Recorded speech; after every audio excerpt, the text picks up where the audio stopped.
Hello friends, welcome to tutorial classes. आज हम लोग जानने वाले हैं class 10th history Bihar board के फर्स्ट चैप्टर के full objective question answer.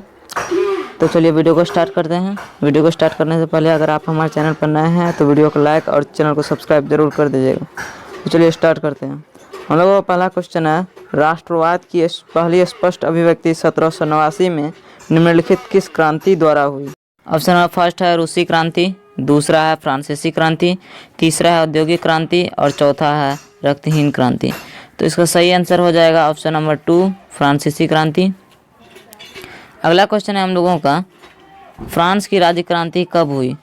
Option number first है 1789 ईस्वी में, ऑप्शन नंबर 2 है 1889 ईस्वी में, ऑप्शन नंबर 3 है 1589 ईस्वी में और ऑप्शन नंबर 4 है 1689 ईस्वी में। तो इसका सही आंसर हो जाएगा ऑप्शन नंबर फर्स्ट 1789 ईस्वी में। तीसरा क्वेश्चन है हम लोगों का, इटली एवं जर्मनी वर्तमान में किस महादेश के अंतर्गत आते हैं? ऑप्शन नंबर फर्स्ट है उत्तरी अमेरिका, दूसरा है दक्षिणी अमेरिका, तीसरा है यूरोप और चौथा है पश्चिमी एशिया। तो इसका सही आंसर है ऑप्शन नंबर 3 यूरोप। चौथा क्वेश्चन है हम लोगों का, फ्रांस में किस शासक वंश की पुनर्स्थापना वियना कांग्रेस द्वारा की गई? ऑप्शन नंबर फर्स्ट है हैप्स वंश, दूसरा है ऑरलियंस वंश, तीसरा है बुर्बो वंश और चौथा है जारशाही। तो इसका सही आंसर हो जाएगा ऑप्शन नंबर 3 बुर्बो वंश। पांचवा क्वेश्चन है हम लोगों का, मेजनी का संबंध किस संगठन से था? ऑप्शन नंबर फर्स्ट है लाल सेना, दूसरा है कार्बोनरी, तीसरा है फिलिप हेटारिया और चौथा है डायट। तो इसका सही आंसर हो जाएगा ऑप्शन नंबर 2 कार्बोनरी।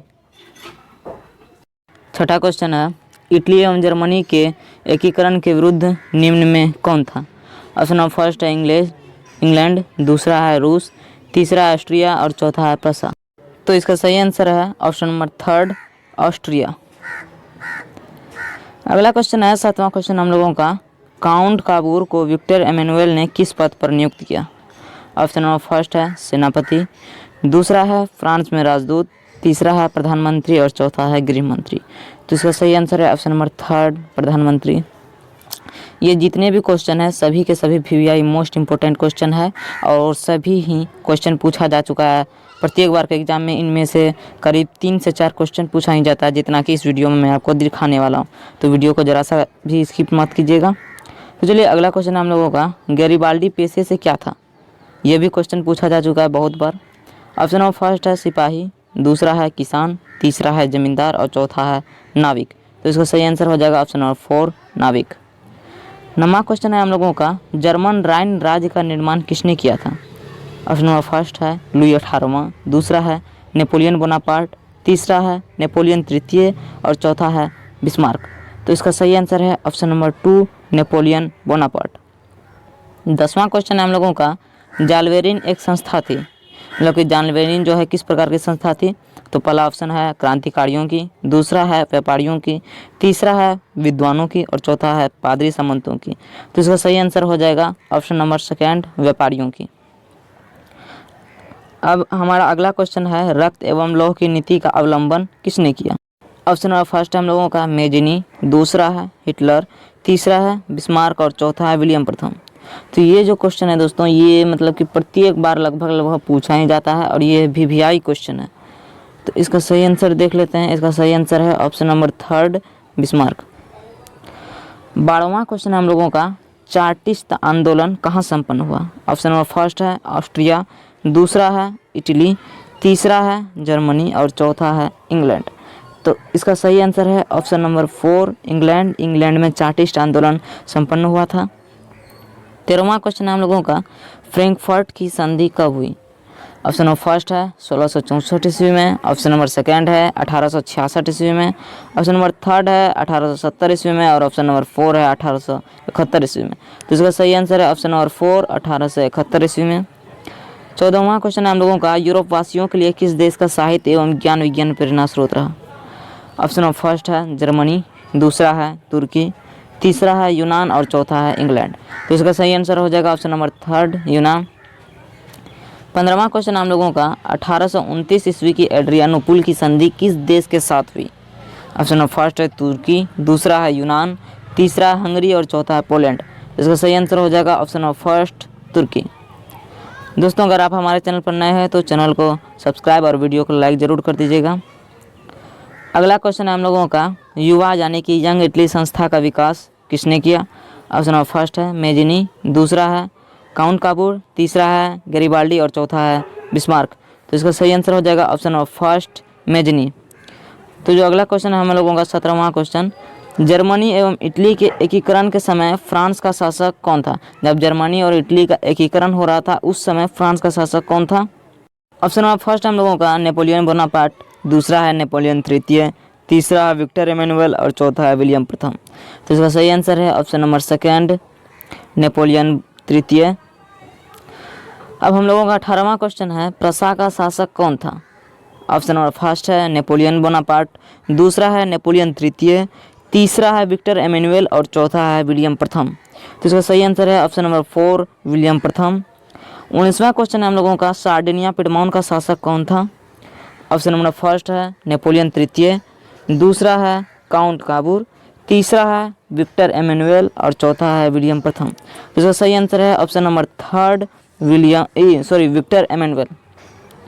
20वां क्वेश्चन है हम लोगों का, यूनानी स्वतंत्रता आंदोलन के दौरान कौन ब्रिटिश कवि शहीद हुए? यूनानी स्वतंत्रता आंदोलन जब हो रहा था उसमें ब्रिटिश कवि कौन थे जो कि शहीद हुए थे? ऑप्शन नंबर फर्स्ट है लॉर्ड बायरन, दूसरा है कासूत, तीसरा है फ्रांसिस डिक और चौथा है विलियम प्रथम। तो सही आंसर है option number first Lord Byron. 21वां क्वेश्चन है अब हम लोगों का, फ्रांसीसी क्रांति के समय फ्रांस की संसद किस नाम से प्रसिद्ध थी?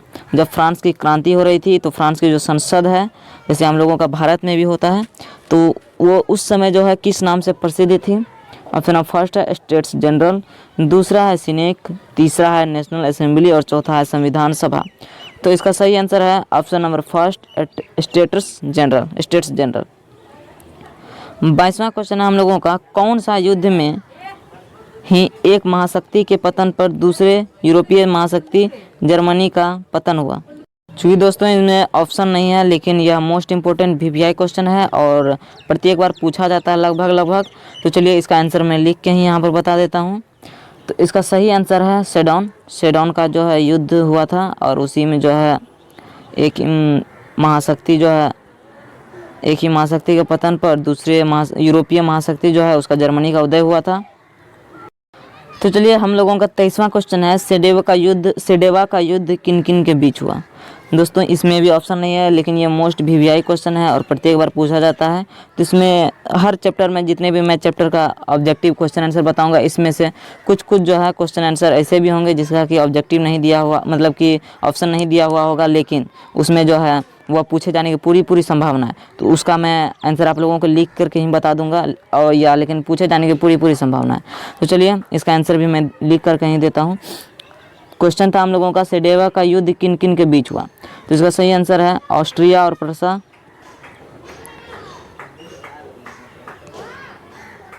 ऑस्ट्रिया और प्रसा के बीच हुआ था। ऑस्ट्रिया और प्रसा के बीच हुआ था सेडेवा का युद्ध।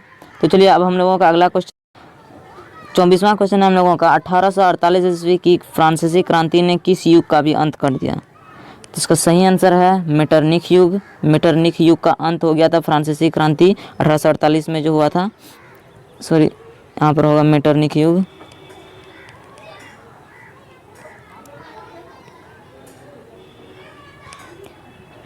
दोस्तों अगर आप हमारे चैनल पर नए हो तो वीडियो को लाइक और चैनल को सब्सक्राइब जरूर कर दीजिएगा। तो चलिए अगला 25वां क्वेश्चन है हम लोगों का, वेटिकन सिटी के राजमहल जहां कौन रहते थे जो इटली के एकीकरण से बचा रहा?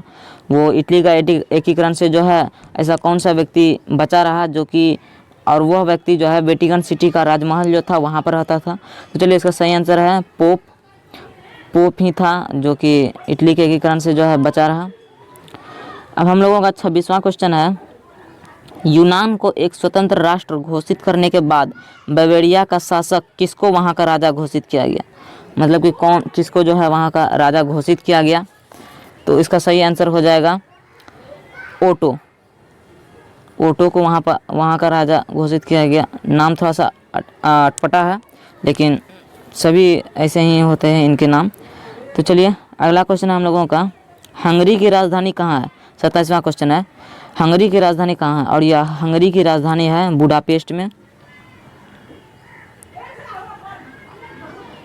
सभी क्वेश्चन दोस्तों मोस्ट इम्पोर्टेंट है, VVI 5 से 6 क्वेश्चन इसमें से पूछे जाएंगे। तो चलिए अगला क्वेश्चन है हम लोगों का, चार्ल्स दसम ने फ्रांस का प्रधानमंत्री किसको बनाया? चार्ल्स दसम जो है फ्रांस का प्रधानमंत्री किसको बनाया था जब वह मतलब कि गद्दी त्यागा था? तो उसका आंसर है, मतलब कि गद्दी जब वो छोड़ दिया था तो उसको जो है किसको वहाँ का प्रधानमंत्री बनाया था? इसका सही आंसर है पोलीगनेक। पोलीगनेक को जो है वहाँ का प्रधानमंत्री बनाया।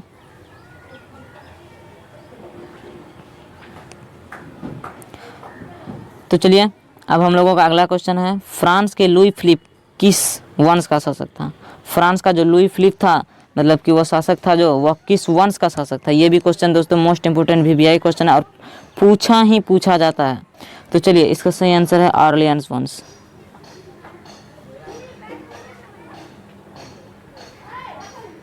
वंश से इस चैप्टर में जो है लगातार 2-3 क्वेश्चन पूछे जाएंगे, मतलब कि किसी का आंसर हो जाएगा बुर्बो वंश, किसी का आंसर हो जाएगा ऑर्लियंस वंश। तो इसमें आप लोगों को धोखा नहीं खाना और जो है ज़रूर से ज़रूर इस सभी का क्वेश्चन याद रखना और आंसर याद रखना है, ताकि जो है क्वेश्चन याद रहे तो आंसर आप लोगों को जो है याद हो जाए। तो चलिए अगला क्वेश्चन है हम लोगों का, गैरिबाल्डी की जीवनी किसने लिखा?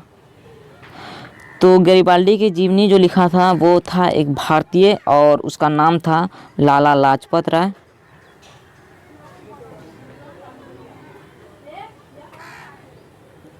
लाला लाजपत राय, ये गैरिबाल्डी का जीवनी लिखा था और ये भी क्वेश्चन VVI क्वेश्चन है, पूछा जाता है। अगला क्वेश्चन हम लोगों का, जालबेरिन कहाँ के राज्यों का एक शुल्क संघ था? जालबेरिन जो है वो कौन सा राज्य था जिसका जो है वहाँ का शुल्क संघ था? इसका सही आंसर है जर्मन राज्यों का जो है एक शुल्क संघ था ये। जालबेरिन कहाँ के राज्यों का एक शुल्क संघ था? इसका तो आंसर बता दिए। और 32वां क्वेश्चन है अब, किसने 1821 ईस्वी में यूनान में विद्रोह आरंभ किया? तो इसका सही आंसर हो जाएगा दोस्तों अलेक्जेंडर चिपसिल। अलेक्जेंडर चिपसिल। इन सभी के नाम आप लोगों को याद रखना है क्योंकि इन सभी के नाम थोड़ा सा अटपटा टाइप का है, लेकिन यह सभी जो है पूछा जाता है, मोस्ट VVI क्वेश्चन है। तो चलिए दोस्तों आज के लिए इतना ही रखते हैं, और अगर आप हमारे चैनल पर नए हैं तो वीडियो को लाइक और चैनल को सब्सक्राइब जरूर कर दीजिएगा। जय हिंद, जय भारत।